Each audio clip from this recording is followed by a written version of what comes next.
Вітаю, мене звати Любомир Ференц, і сьогодні в програмі Прайм ми будемо говорити про дату, якою чекає не лише Україна, але й весь світ. Чекає Європа, також чекають Сполучені Штати Америки і чекає Російська Федерація, тому що 9 грудня має відбутися зустріч лідерів нормандського формату у Парижі, у Франції. І всі сподіваються, що там після трьохрічної перерви вдасться щось вирішити із окупованими територіями України, які зараз фактично є відторгнені і перебувають під впливом Російської Федерації. Євген Бистрицький – український вчений філософ, доктор філософських наук, 71 рік, автор понад 80 наукових праць, присвячених дослідженню наукового пізнання, проблеми розуміння, філософії культури, соціальній та політичній філософії. У липні 2018 року підтримав відкритий лист українських діячів культури до ув'язненого у Росії українського режисера Олега Сенцова. Євген Бистрицький саме зараз на АТР. Вітаю, пане Євгене. Вітаю. Пан Євген – український вчений філософ, доктор філософських наук і колишній виконавчий директор Фонду відродження. Правильно? Так, абсолютно точно. Ми не дарма вас запросили, тому що хочемо поговорити про багато речей. Я анонсував, що центральною темою нашої розмови буде саме зустріч у нормандському форматі, яку всі чекають. І президент України Володимир Зеленський заявив про намір запропонувати на зустрічі в нормандському форматі ідею створення на території Донбасу так званої муніципальної варти. Глава держави озвучив цю ініціативу на зустрічі з активістами, які постраждали під час першого побиття Беркутом на Майдані. Зеленський вважає, що патруль муніципальної поліції має складатися з представників України, ОБСЄ, а також представників ЛНР і ДНР, які не стріляли. От нова ідея, щоб якось вирішити ситуацію, часом кажуть, розрулити. Вам вона подобається чи ні? Як ви до неї ставитесь? Ну, я б не сказав, що це нова ідея, тому що про це думали, просто не називали. Не озвучували. Не озвучували як муніципальна там поліція або міліція, скоріше всього. Добре, що це міліція фактично. Абсолютно твереза, нормальна ідея. Якимось чином потрібно буде підтримувати порядок, підтримувати закон, законослухняність громадян. Але чи вдасться це зробити без міжнародних сил, да? Без того, щоб був якийсь, ну скажімо, миротворчих сил контроль над територією, це не вдасться вирішити без закриття під контролем України кордонів, не вдасться вирішити без виведення всіх озброєння всього того, які належать, скажімо, Росії, пускай забираються звідти, і так само припинити те, що називається незаконні озброєні формування. Все це треба робити. І тому сама по собі ідея муніципальної міліції, вона непогана. Але для того, щоб його втілити, потрібно спочатку зробити все те, що треба робити, те, що я перерахував. Ми з вами зустрічалися перед виборами, здається, президентськими. Останній раз ви у нас були у студії, і ви достатньо оптимістично були настроєні, з того, що я зрозумів. І зараз пройшло понад півроку президентства Володимира Зеленського, фактично 100 днів парламенту, і вже незадовго буде скоро 100 днів уряду.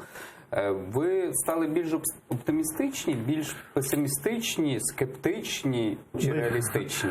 Ну, я не був, звичайно, оптимістом великим, тому що я пам'ятаю нашу розмову, коли ми говорили, фактично йшлося про те, що ми не знаємо, кого ми обрали. Але ви так, коли я вам ставив питання, мовляв, от Україна вибирає невідоме, ви завжди говорили: Любомир, давайте почекаємо, давайте подивимося, не все так погано і так далі. І отут зараз фактично можна підвести якусь риску. Що зараз не все так погано, ну і не все так добре, як хотілося б. Знову ми попадаємо в ту ситуацію, коли ми з колегами говоримо, що треба звичайно чекати. Да? Ну скільки чекати?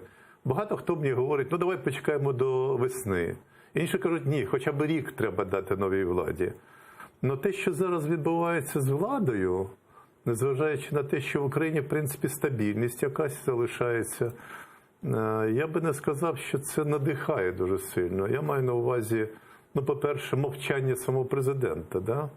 Він вийшов на прес-конференцію, він дає якісь наскоки, у нього бувають виходить відео, виходять його і так далі, але нема системного того, за що ми критикували минулу владу, нема системної публічної комунікації. Неясно чому. Тому що нема бачення майбутнього, ну хоча б достатньо близького, да? Там, чи нема більш-менш системних планів, як куди йти далі. Чи тому, що просто вони зараз активно займаються, ну скажімо, міжнародними він займається справами. А це не легкі справи, безумовно.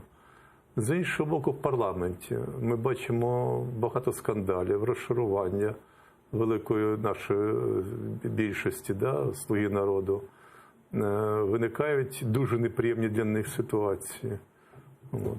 Те, що вони запустили турборежим, він не виправдував себе, тому що закони йдуть достатньо сирими і інколи непідготовленими. Да? Все це теж не надихає, принаймні зараз. Як вони будуть справлятися, неясно. І тому всі кажуть, ну дивись, давай зачекаємо.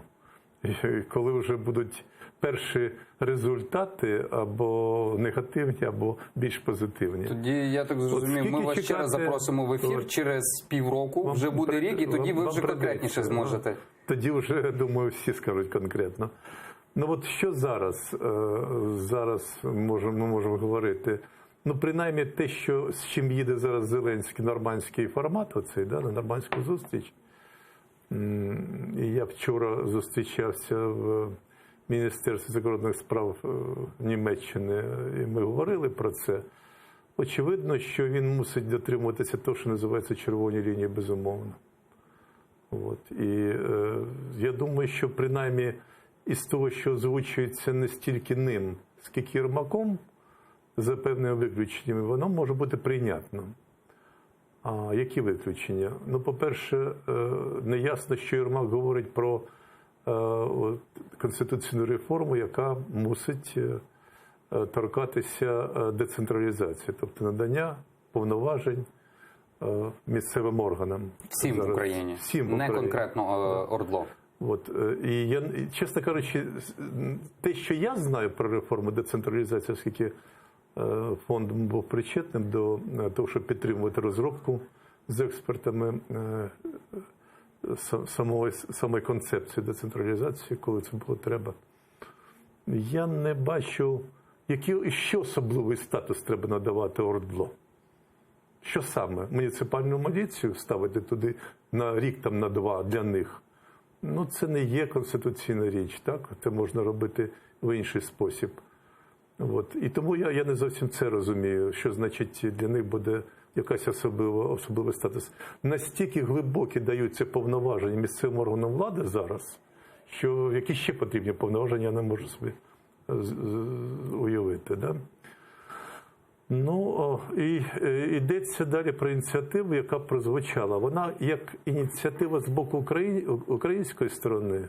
І нарешті це дуже важливо, що українці стали висувати свої пропозиції, от, а не просто якби йти на поводу, там є формула Штайнмайєра, давайте ми приєднаємося до неї і так далі.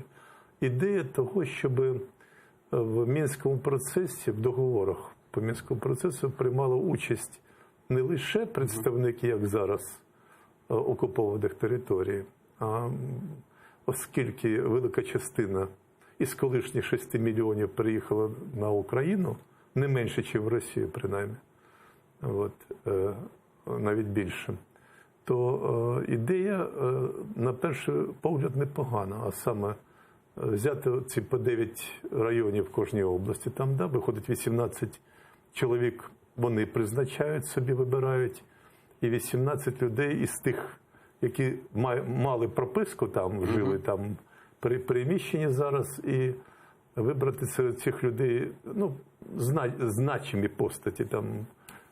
Ми про це трохи далі поговоримо. Ну, далі. Ну, тим не менше, я закінчу просто. Да? І щоб ці 36 людей потім вибрали 3 представників, які вже легітимно будуть приймати участь в Мінському процесі.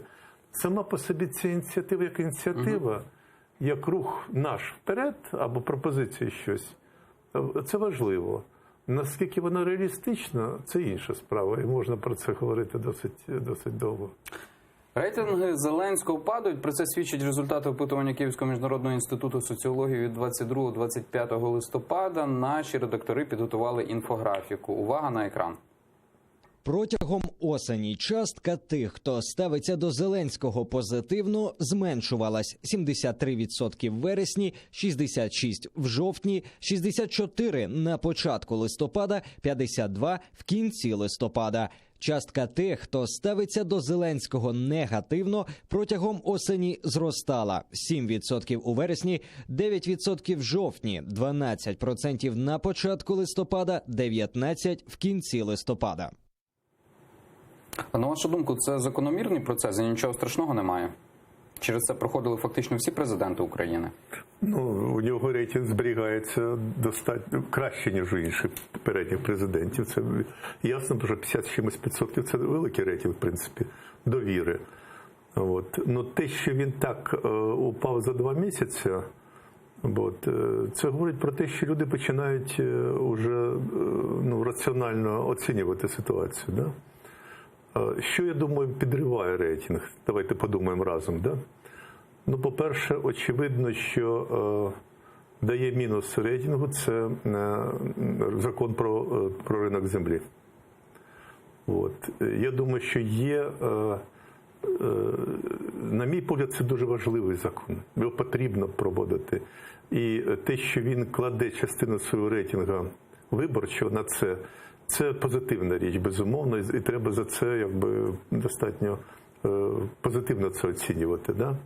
Інша справа, що, очевидно, не було підготовлено це прийняття закону, не як закону, тому що він буде ще обговорюватися в парламенті, це перше читання було, а не була підготовлена громадська думка. Тобто, що він дає. Це треба було ретельно продумувати і говорити. От те, що я говорив, нестача публічної комунікації дається в знаки.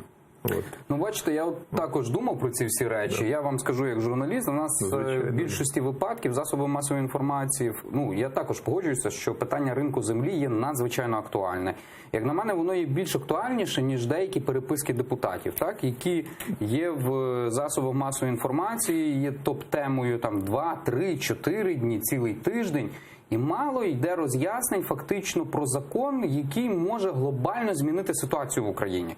Тобто ринок землі, він вплине на наступні покоління. Ну і на нас теж вплине. В тому числі на нас теж. І тут я з вами хочу погодитися, що брак комунікації просто є шалений. Але не лише команди президента, але в тому числі засобів масової інформації України, для яких чомусь не дуже цікаві такі речі. Ну, я хочу сказати, що недолік цього який. Ну, річ у тім, що перед прийняттям закону влада зробила кроки, певні позитивні кроки. Дуже правильний крок зробив прем'єр-міністр Олексій Гончарук. Він зібрав представників громадянського суспільства достатньо впливових, щоб обговорити, як далі бути. Но це було недостатньо, звичайно. Взагалі, всі повноваження і всі канали можна включити владі, у них є достатньо можливостей для того, щоб розгорнути достатньо чіткі пояснення людям, що далі буде. От кожний крок можна виміряти. Питань виникає безліч, безумовно. Але взяти основні питання. Експерти з громадянського суспільства могли б допомогти цьому зробити. Я думаю, журналістам було б цікаво, якби їх снабжали, або давали їм матеріали, інформацію достатньо не просто для скандального обговорення, а інформацію, яка могла б і зацікавити людей, до речі. Тобто цього не було ще зроблено. І я думаю, що ми стали говорити про те, чому падають рейтинги. Один із моментів оцього падіння в тому, що з самого початку під гаслами народовладдя, значить прямої демократії, тобто є влада, ми нова, ми будемо чесними, ми будемо вести вас в правильному напряму, ви нам довіряєте. І ми прямо з населенням будемо спілкуватися, будемо робити там опитування, через смартфон говорилося і так далі. Тобто ніхто не звертав увагу на громадянське суспільство і на журналістів. І от зараз я скажу річ, яку, мені здається, варто сказати на публічному. Річ у тім, що реформи йдуть. Вони почалися після Революції Гідності, в тому числі починалося за допомогою експертів з громадянського суспільства. Но повільність їх і заторможеність реформ, тому що, я скажу загальну фразу, а потім спробую розшифрувати, самі громадяни не були втягнуті в реформи. От є влада, ну і робіть реформи. Треба втягувати людей в реформи, щоб вони відчували свою зацікавленість в них. Одна з найкращих реформ – це якраз реформа децентралізації, тому що там, де виникли достатньо міцні і такі згуртовані громади, які отримали додаткове фінансування, там зрозуміли, що децентралізація – це корисна річ. От. Тобто, інакше кажучи, там вже втягнуті громадяни, більш-менш або починають втягувати саму реформу. Те саме мусить бути і в інших реформах теж. Тобто, інакше кажучи, поки що не видно бажання влади опертися на самих громадян. Вони поки що поза громадян знаходяться. Ну, тому що не дарма кажуть, що українське суспільство, воно є патерналістичне. Так, це називається патерналізмом. Однак, я перепрошую, я закінчу думку. Тобто це означає, що суспільство, воно хоче, щоб їх хтось вів. Але з другого боку, влада не хоче сама по собі втягувати і змінювати це суспільство. І тут немає от такої двовекторності, всі йдуть в різні сторони. Абсолютно правильно сказали, да. Тому що підтримувати цю звичку патерналістську, от є начальник, він все зробить, треба це... І сама ідея народовладдя якраз підтримувала цю ідею. Ми є, ми з вами поспілкуємося і зробимо так, як ви хочете. А як ми хочемо? Тобто в цьому сенсі слуга народу мусить стати лідером народу.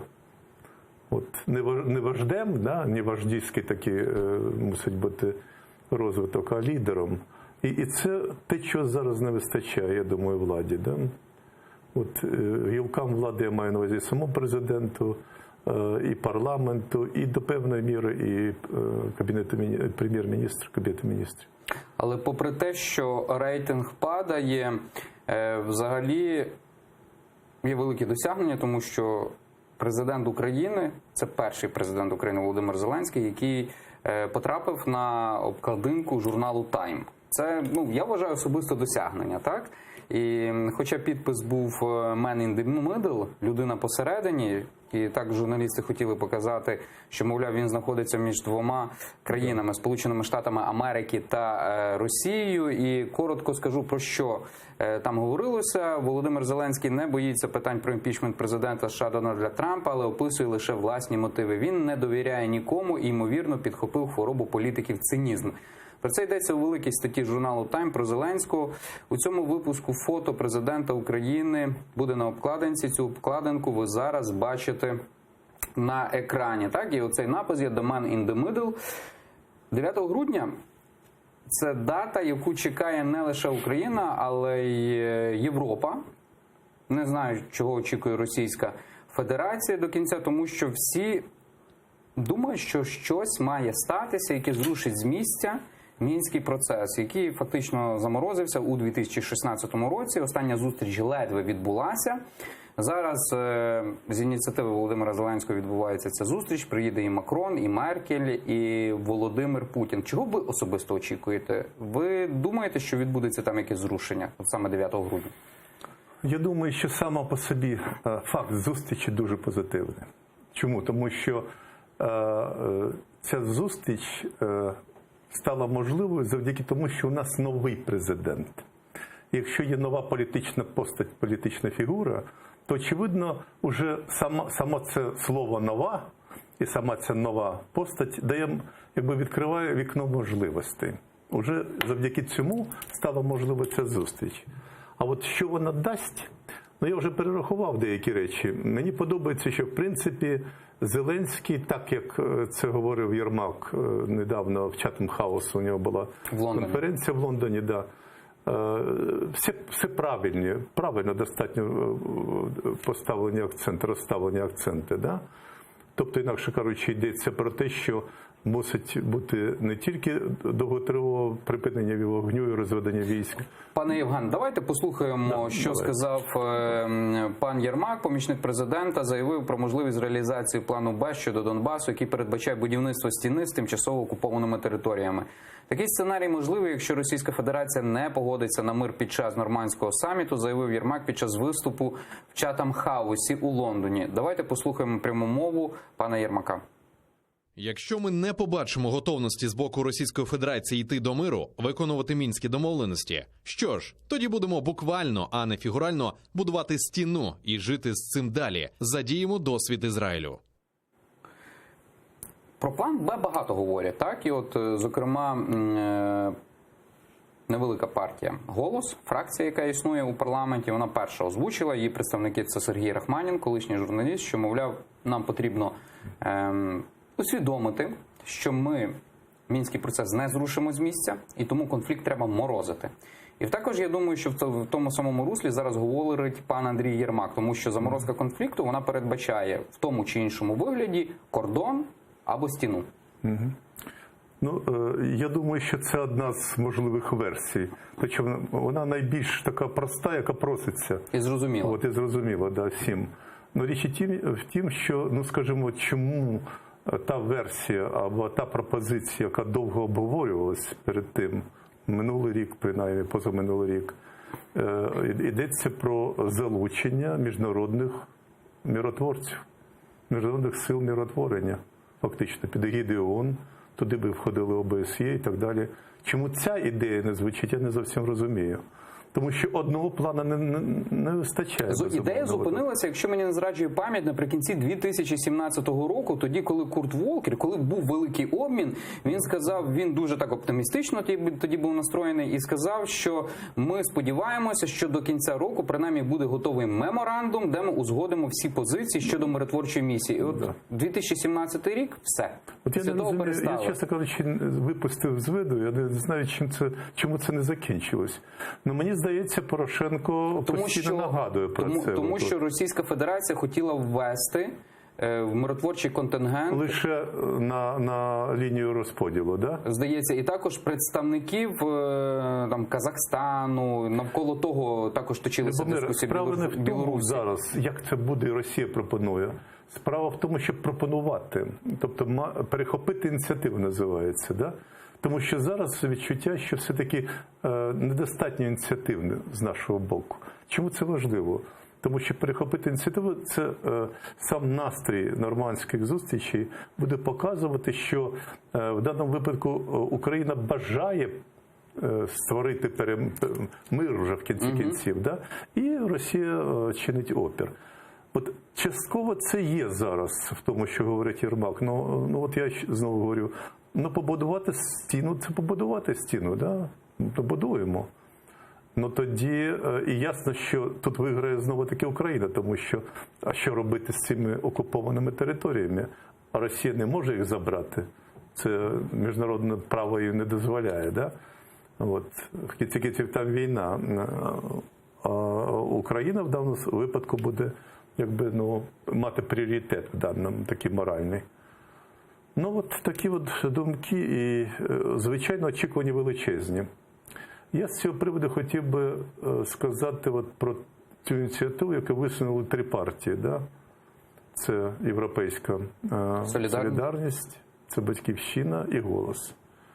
От, вони сказали, що просять вийти на Майдан, щоб підтримувати те, що називається червоними лініями, підтримувати взагалі, щоб фактично це підтримка Зеленського. Як би на це не дивилася партія «Слуга народу» і він сам.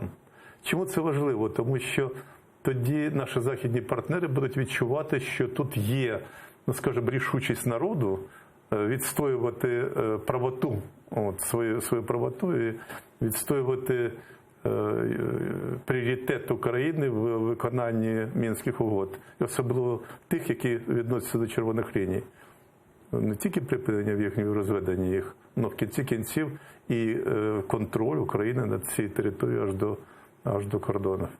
Це єдина можлива умова для того, щоб потім оця поки що не наповнена, лише формальна формула Штайнмайєра почала заповнюватися змістом. Що туди буде вкладено? щодо виборів, підготовки їх і створення умов для більш-менш демократичних виборів. Я читав інтерв'ю, яке вийшло в журналі Time. Журналіст описує, іноземний журналіст, він бачився з Зеленським ще тоді, коли він був коміком, і сказав, що Зеленський постарів, став більш цинічним. Однак там є таке цікаве речення, коли він говорить, що колишній комік і лише півроку президент має зустрітися зі старим КДБшником. І як розвернеться ситуація, ніхто не розуміє. Ну, очевидно, що, я думаю, правильно роблять ті, які кажуть, щоб він не зустрічався сам на сам.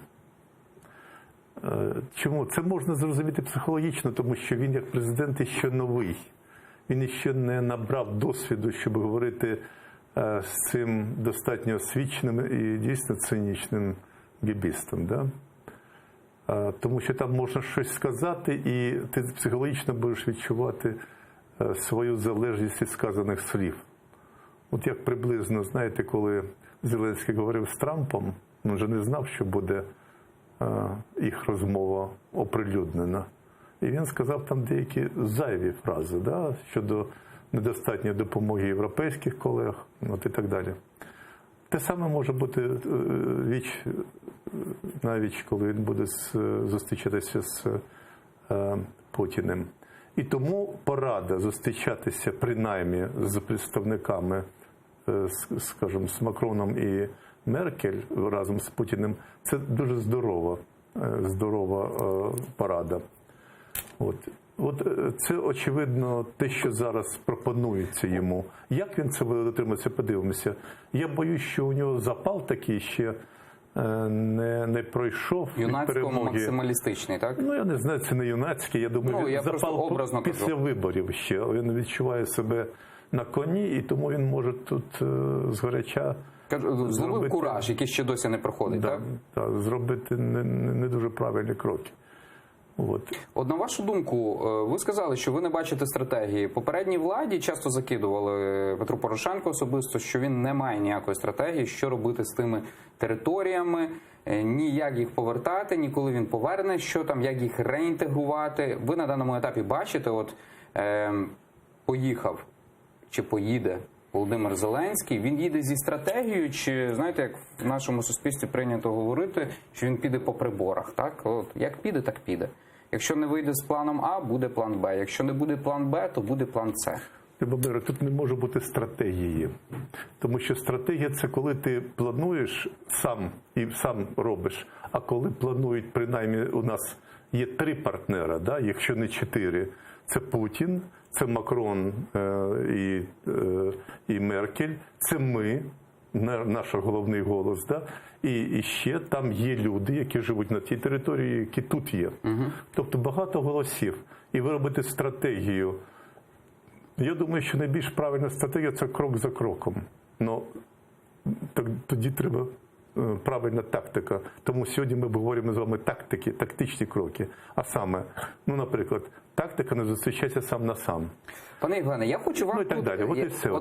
А я скажу про Порошенка. Розумієте, коли йдуть активні військові дії, говорити про стратегію дуже важко. Хоча Мінська угода – це стратегія фактично. Така, вироблена всіма сторонами. Зараз пройшов час. Уже фактично, скільки в нас? Рік. Нема 2 роки вже фактично нема активних дій. Да? Там скільки...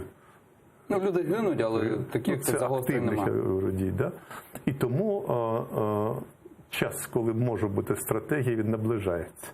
Якщо ви мені дозволите, то я розмовляв з іноземцями, і ми щось говорили про країни на загал, і один європеєць, до речі, висловив таку думку. Знаєш, Любомир, в чому різниця між Сполученими Штатами Америки і Україною? Те, що Україна мислить тактично, а США стратегічно. І тому в більшості випадків в них багато речей виходить. А тактика, отак від сюди-туди, вона не дає ніякого результату. Любомире, щоб більше виробляти стратегію, а значить бачення, віжен, на 5 років, на 10, для цього потрібна одна дуже важлива умова. Щоб країна всередині себе була єдина. щоб вона не була розбита на частини. От. Може вона буде розбита на партії, як в Штатах, да? але все рівно вони знаходять якийсь компроміс. От у нас поки що от такого компромісу не видно. Я можу говорити, навіть хоча є більшість «Слуги народу» в парламенті, по-перше, вона сама рихла, ми бачимо, да? По-друге, є ОПОБЛОК «За життям» разом, це проросійська партія фактично, да? І є ті, хто пішов фактично в опозицію, міноритарні ці фракції в парламенті.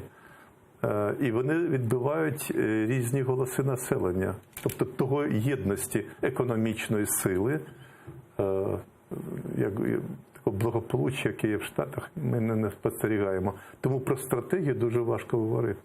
Якщо у вас в сім'ї ви будете з дружиною сваритися, можливо єдина стратегія виховання дітей? Ні.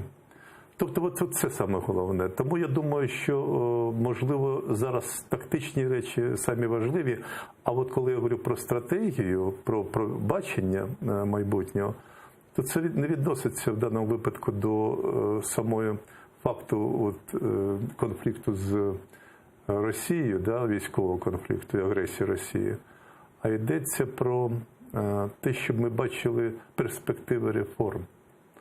Якщо у нас будуть нормально йдуть реформи, ми тоді будемо більше об'єднані. Ми будемо бачити свою перспективу тут. От я про що кажу. Ви бачите її? Реформи йдуть? Реформи йдуть, але виникають прикрі випадки, коли вони, по-перше, не так швидко, як хотілося б, йдуть. Да? І тут є, знову-таки, я вважаю, великі помилки нової влади. Да? От те, що зараз відбувається в Міністерстві охорони здоров'я. Тобто, інакше кажучи, я не знаю, я ще не читав закон, який прийнятий сьогодні, да? Фактично про можливість, обходячи існуючий кодекс про працю, да, звільняти підлеглих по бажанню самого суб'єкта, який їх наймав, да, який їх контролює. Працедавця. Працедавці, да. Тобто, інакше кажучи, от зараз можна звільнити, скажімо, ту частину держслужбовців, які працюють в міністерстві, які виробляють саму стратегію, те, що ми говорили, реформи, да? І замінити їх на своїх. Оця ідея повністю замінити старих, які працювали при минулій владі, на нових, це, я думаю, не хороша стратегія, неправильна стратегія. Тому що накопичити досвід, який вже був накопичений, набагато складніше, досить складно. Тому що ви візьмете нових людей, ви думаєте, ви з ними за кілька місяців їх навчите, вони зможуть робити те саме, що попередні. Інша справа, що може бути опір старих команд, які бачать реформу по-іншому, ніж нові.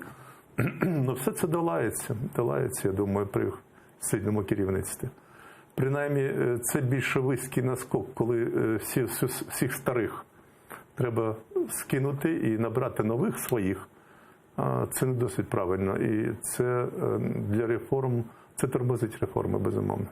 От відбудеться зустріч у нормандському форматі. На вашу думку, Франція, Німеччина, вони є нашими союзниками, от такими сталими і твердими? Тому що, здається, минулого тижня вийшла новина, чи цього тижня, що Меркель, вона навіть посварилася трохи із Макроном, після того, як Макрон заявляв, що, мовляв, Російську Федерацію треба розглядати як там стратегічного партнера з НАТО і так далі. І вона сказала, що вона не може увесь час збирати, це засоби масової інформації повідомили, вона весь час не може збирати уламки чайної чашки, щоб потім разом пити з неї чай. Вчора якраз в МЗС Німеччини ми говорили про це, і там прозвучало дуже правильне слово з їх сторони. Ми маємо прагматичний підхід. От слово «прагматичний» там прозвучало. Що це значить? Це значить, що партнерство наше з Німеччиною, воно достатньо прагматичне. Воно будується не тільки на підтримці нашого шляху до свободи і демократії, да, до Європи. Їм це важливо, щоб Україна була демократичною країною. Це абсолютно позитивна річ для демократичної Європи, щоб мати не ворога такого, а мати відкриту демократичну країну, яка активно розвивається, яка не просить кожного разу подачок. А з іншого боку, от під словом прагматично вони мали на увазі інтереси. Північний потік-2, торгівельні інтереси. бізнес-інтереси. Бізнес-інтереси. Росія – це ринок великий. Да, і Росія постачає в кінці кінців газ і нафту. Да? От. І нарешті дуже важливо це те, що Росія озброєна до зубів. Це велика ядерна держава. І з нею треба рахуватися. Тому щоб не допустити якихось там перекосів, не допустити таких конфліктів, які будуть для світу не будуть мати вже зворотнього шляху. І от все це входить в поняття прагматики. Мені теж здається, що Меркель більш тут виважена в даному випадку, ніж Макрон, з різних причин. Тут можна говорити про історичні, культурні причини. От. Те, що Франція, скажімо, досі плекає любов до російської великої культури і так далі, і так далі. От. Но вони не є нашими такими, знаєте, ми не є закохані один в одного. От. Це більше така ідея прагматичність, розбудову прагматичних стосунків. І тому, можливо, Зеленський тут прав. Він повторює стару формулу, що в політиці нема друзів, а тільки є власні інтереси, національні інтереси. Ну, і, до речі, вже в тій самій публікації «Тайму», коли його запитують, чи ви довіряєте ви Володимиру Путіну, він сказав, я нікому не довіряю. Це неправильно. Я думаю, що це вже радикалізм в інший бік. Очевидно, довіру треба зберігати. В кінці кінців він говорив з Трампом, і там він казав, що я вам довіряю на 1000%. Да? Тобто, значить, він, може, і після того трошки був розчарований. Но довіряти треба достатньо, щоб в кінці кінців якісь теплі стосунки вимальовувалися, не просто цинічні і прагматичні. Не? От. Інакше кажучи, я думаю, що нам треба обов'язково підкреслювати те значення України, що вона є проєвропейською країною, а значить розділяє цінності, ідеали свободи, демократії, вільного ринку і так далі. Це надзвичайно важливо, щоб вони відчували, що ми є близькі до них по духу. От трохи філософське таке запитання. Ви сказали, що Україні потрібно підкреслювати, що ми є проєвропейською країною. І от в 90-х роках така була популярна книжка Семюеля Хантінгтона «The Clash of the Civilization». Мовляв, розлам між Азією і Європою йде саме по Україні, так? І цим розламом є саме ріка Дніпро. Коли говорите правобережна Україна і лівобережна Україна, ви говорите, що ми маємо бути проєвропейськими. І я от часто думаю, чому така ситуація з Україною історично складається, і деколи приходить така думка, що Європа досі не хоче визнати того моменту, що географічно Україна знаходиться у Європі, однак, що вона хоче цього європейського впливу. І сама по собі Європа готова знову повернути Україну під Російську Федерацію, під вплив Російської Федерації, тому що не визнає цієї проєвропейськості української. Розумієте, що я запитую? Ну, я розумію. Розумієте, Європа не є людиною, яка думає цілком однаково. Так, я згоден з вами. І тому Європу треба переконувати, ким ми є. Якщо Революція Гідності зробила вибір проєвропейський в кінці кінців, то його треба доводити до кінця і підкреслювати це. Європейський вибір – це не просто сказати, що ми європейці або хочемо туди. В кінці кінців угоду про асоціацію підписали, її треба виконувати більш ретельно навіть, ніж вона виконується. Йдеться про те, що ми мусимо робити проєвропейські реформи у себе, будувати у себе. Да? Ви задали більш серйозне питання, коли згадали Хантінгтона. Я зустрічався навіть з дружиною його колись в Гарварді. Я більше скажу, я писав одну працю в університеті і часто його цитував, хоча зараз, коли я дивлюся на ці речі, про які він писав, у 2019 році вони вже не є актуальними. Вона втратила свою актуальність. Безумовно, да. Він казав в термінах цивілізації. Річ у тім, що з точки зору цивілізації, якраз Україна в цілому, вона підходить до європейської, західноєвропейської цивілізації, навіть не може бути мови. Тому що вона навіть підписала угоду, про це я вже говорив. Це з точки зору політичної організації, да? Тобто того, як розвивається Україна. Що зіткнення чого зараз іде? Це зіткнення культур. Або, як ми інколи говоримо, і зараз говорять, скажімо, Фукуяма говорить, це йдеться про зіткнення ідентичностей. Ідентичність якраз це те, що фактично є осердям культури. Да? І от з ідентичністю у нас якраз з одного боку і добре, тому що українська ідентичність в кінці кінців заявила себе на весь світ. Я інколи повторюю, що Україна стала вічною як країна. Да? А з іншого боку, всередині України є, скажімо, і навіть присутні в парламенті, це політична українська ідентичність, а культурна вона більше проросійська. От. Тобто я веду про те, що і Європа дивиться на нас з точки зору того, от наскільки Україна здатна бути європейською країною. Здатна бути не просто в своїх гаслах, а здатна бути в економіці, в кінці кінців в політиці. От. Наскільки вона буде дотримуватися прав людини, наскільки вона буде плекати свою культуру, в кінці кінців просувати її.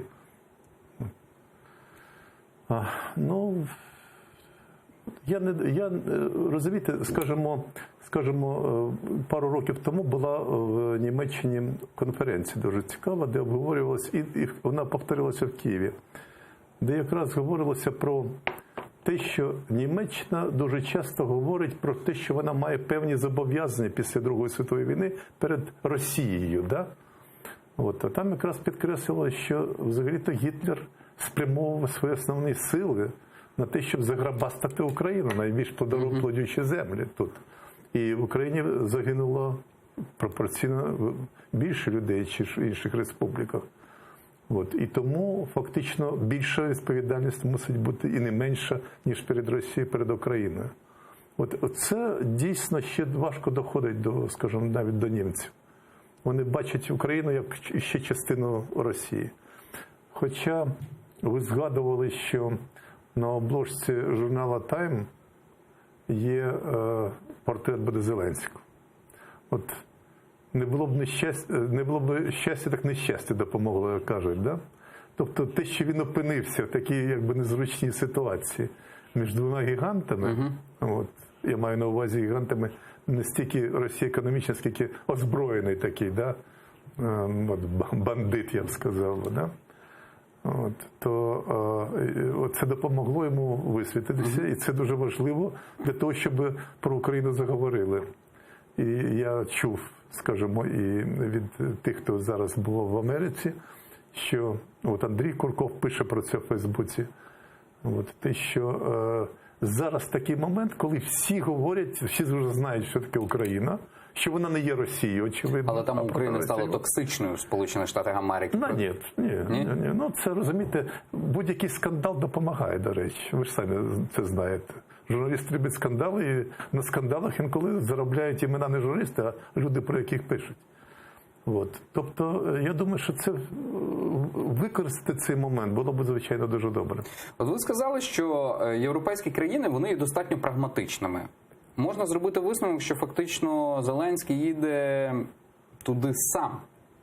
І він багато речей змушений буде вирішити сам. Тому що деякі питання будуть прагматичними для Франції і Німеччини, для Російської Федерації прийнятними, а для України ні. І багато речей буде залежати саме від нього. Його поведінки. Від стійкості і послідовності опозиції, безумовно. І тому я сказав, що, на мій погляд, те, що організовують от таку демонстрацію або акції на Майдані, я не кажу зараз про капітуляцію, це окремий рух. Я кажу про ту акцію, яку хочуть організувати три сили або організовують. Це Порошенко, Тимошенко і Вакарчук. Це надзвичайно важливо, щоб і західні партнери, і він сам відчував, що там є якби опора певна, там є настрій людей, які не можна так просто взяти і відкинути.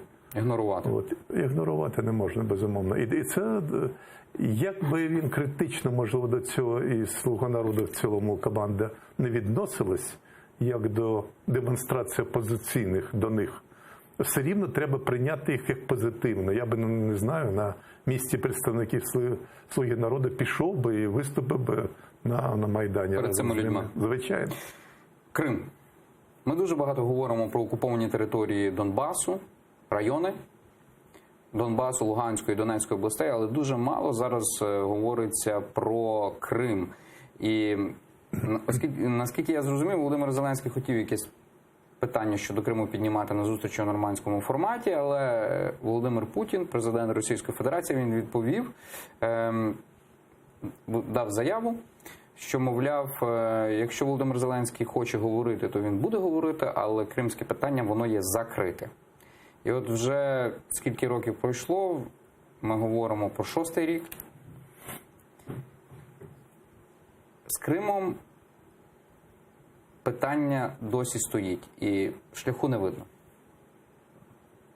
Ну, по-перше, воно не стоїть, а Крим є засадою оголошення санкцій проти Росії. Перші санкції, так. Так. І буде продовжуватися з сторони, скажімо, Сполучених Штатів і інших. А раз так, то вже це не просто питання, яке забуто. Да?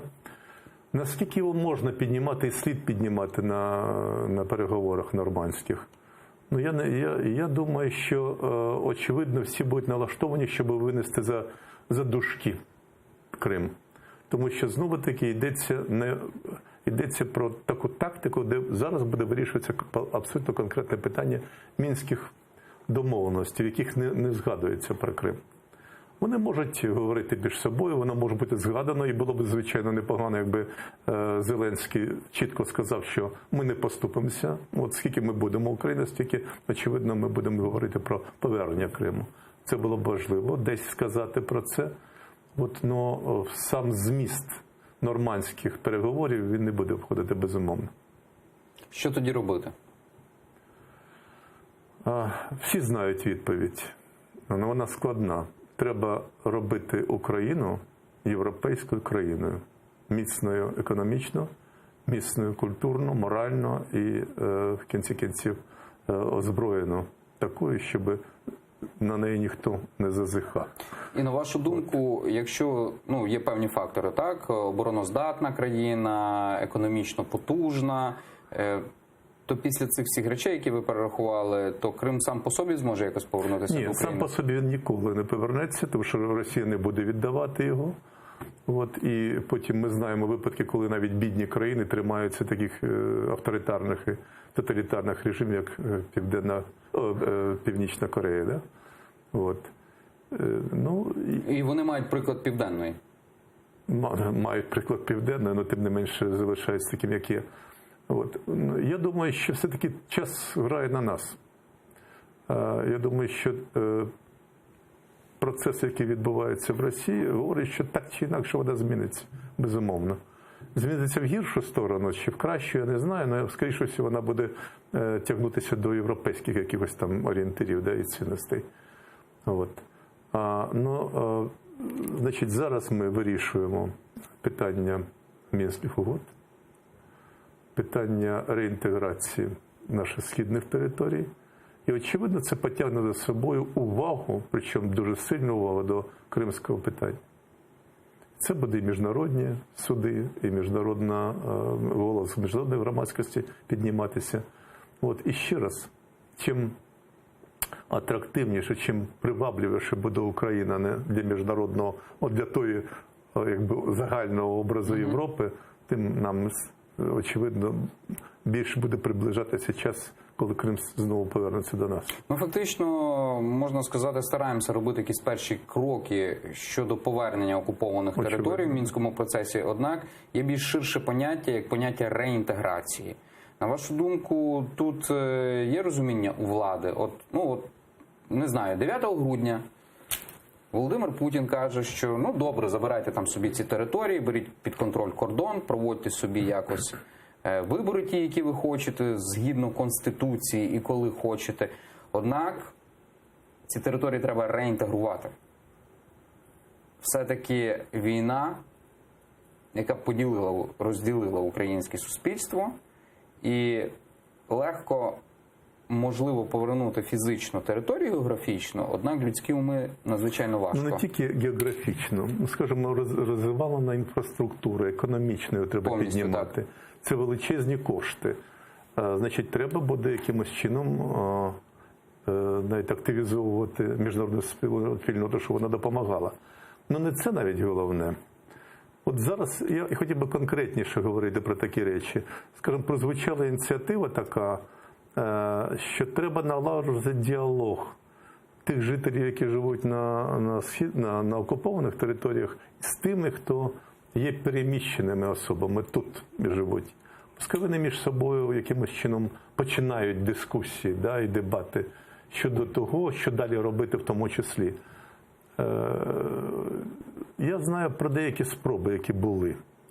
Вони були, як правило, неуспішні. Тобто, зразу починалося, скажімо, є університет, який приїхав сюди, не будемо називати, з тої території, частково. І там залишився він, і вони хотіли налагодити просто міст через інтернет. Очевидно, воно закінчилось взаємозвинуваченнями, звичайно, і гаслами такими, да? Що ви в нас стріляли, там у нас вбивали, або ви нас вбивали і так далі. Да? Як налагодити це? Це хороша ідея. Це хороша ідея для реінтеграції такої, да, для початку. Ну ця ідея приводить якраз до самої суті питання. Давайте уявимо собі, що, припустимо, зроблено те, про що ви сказали. Тобто територія знаходиться під нашим контролем. Ну там залишаються жителі, які жили вже 5 років, да, під фактично масованою пропагандою Росії. Їм вбивали в голову те, що ми вбивали їх, або наші війська вбивали їх, що це агресори. Їм в школі викладали їм, очевидно, цінності, які орієнтовані на Росію, і їх бачення світу. Покоління вже виросло, да? 5 років, ну, припустимо, там було 12 років, вже 17, 15, вже 20. Нарешті, там є свій уклад життя, як кажуть, да? Який, очевидно, там вони говорять російською, вони співають російські пісні, вони дивляться російське телебачення. Очевидно, і стосунки адміністративні, там надаються послуги, адміністрацію, бюрократію. Як це все поміняти за один раз? Це наполегливий, складний процес. Про це думають громадські експерти досить активно, да? І показують всі ті складності, які виникнуть, які треба долати. Ну, дуже проста річ, скажімо, якщо ви проводите вибори, треба зробити територіальну комісію, виборчу комісію, територіальну районну. Ви її зробили. Хто туди війде? Хто буде контролювати там вибори, рахувати голоси? Або як туди ввести, згідно Конституції України, ті політичні сили, які працюють зараз на континентальній Україні, да? На нашій частині? Тобто, як туди їх просунути, щоб вони знали, за кого голосувати? Тобто, там мусять бути представники, там вони мусять приймати участь в телепередачах і так далі. Нарешті їм треба буде розповідати про їх майбутнє, да? Що далі буде? Ну, зробимо ми це вибори. А що далі? Як ми будемо жити разом? Які вимоги будуть до вас? Які вимоги ви ставите до нас? Які будуть компроміси ми готові піти? Що таке амністія? Що таке те, що називається перехідне правосуддя? Кого судити і як судити? Які суди будуть судити, які судді? Тобто це безліч питань, на які треба шукати відповідь, розробляти їх. Оце та тактика, про яку ми з вами говорили. Це марудна, але необхідна робота. А для цього треба, щоб Україна була цілісною, дуже політично, і знала, що вона робить. Я дуже дякую Євгену Бистрицькому, українському вченому філософу, доктору філософських наук, колишньому виконавчому директору Фонду «Відродження». Вся Україна чекає 9 грудня, це понеділок, і повний випуск цього ефіру шукайте в YouTube-каналі АТР, підписуйтесь на наші сторінки у Facebook та Telegram, там ми викладаємо найцікавіші фрагменти з ефіру. Мене звати Любомир Ференц, залишайтесь з АТР. Дякую.